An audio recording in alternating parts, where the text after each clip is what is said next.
Shalom, my brothers and sisters in the faith. Today, we're going to address a topic that's been twisted and misused for generations. Did Yahusha declare all meats clean? This is one of the most common arguments used by those who say we no longer need to follow Yahuwah's dietary laws. But let's go back to the word, not tradition, and let the scriptures speak. Most people who believe all meats are now clean point to Mark 7:18 through 19, which says, "Do ye not perceive that whatsoever thing from without entereth into the man, it cannot defile him, because it entereth not into his heart, but into the belly, and goeth out into the draught? This he said, making all meats clean." Some translations add this in parentheses, but context is key. Yahusha was not talking about food. In Mark 7, the Pharisees were criticizing the disciples for not washing their hands before eating. This wasn't about eating pigs, shrimp, or other unclean animals. It was about ritual hand washing, a tradition added by men, not Yahuwah.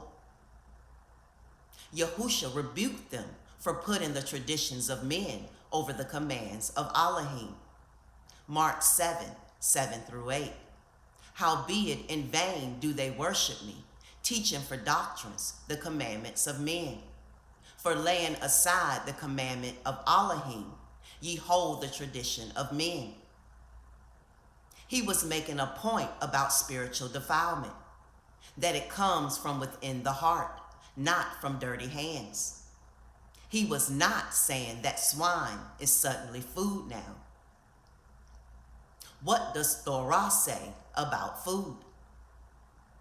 Leviticus 11 and Deuteronomy 14 clearly outline the animals that are clean and unclean. Yahuwah never changes. Malachi 3:6, "For I am Yahuwah, I change not." Isaiah 66:17 even speaks of judgment coming to those who eat swine's flesh and the abomination in the end times.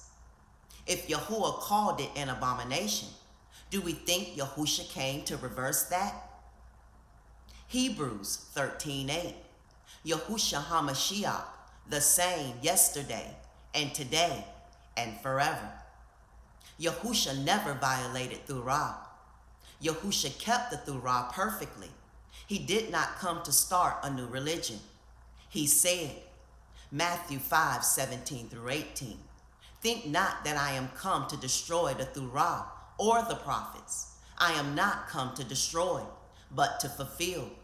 For verily I say unto you, till heaven and earth pass, one jot or one tittle shall in no wise pass from the Torah, till all be fulfilled."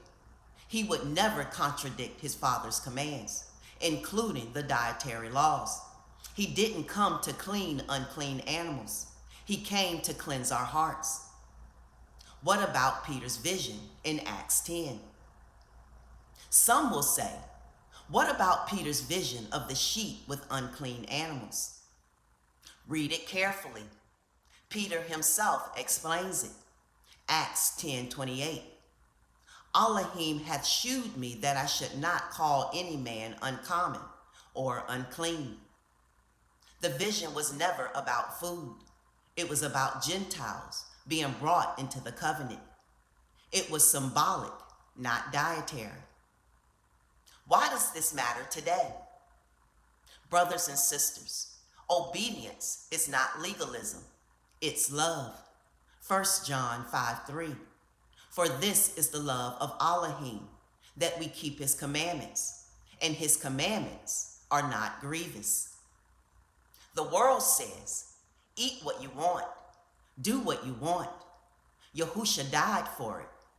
But Yahusha said, John 14:15, "If you love me, keep my commandments." Yahuwah's laws protect us spiritually and physically. Science now even confirms that the animals he said not to eat are toxic, disease-bearing, and dangerous. He wasn't being restrictive. He was being a loving father. No, Yahusha did not declare all meats clean. He never changed the dietary laws, never ate unclean food, and never taught others to do so. Let us not twist his words to suit our appetites. Let us return to the ancient path, the set-apart way. Let us honor Yahuwah with our bodies, our hearts, and our obedience. He's calling his people to be set apart, not to blend in with the world. So let's be faithful, not just in what we believe, but in how we live. Shalom, and may Yahuwah give you understanding, boldness, and the strength to endure. Be encouraged.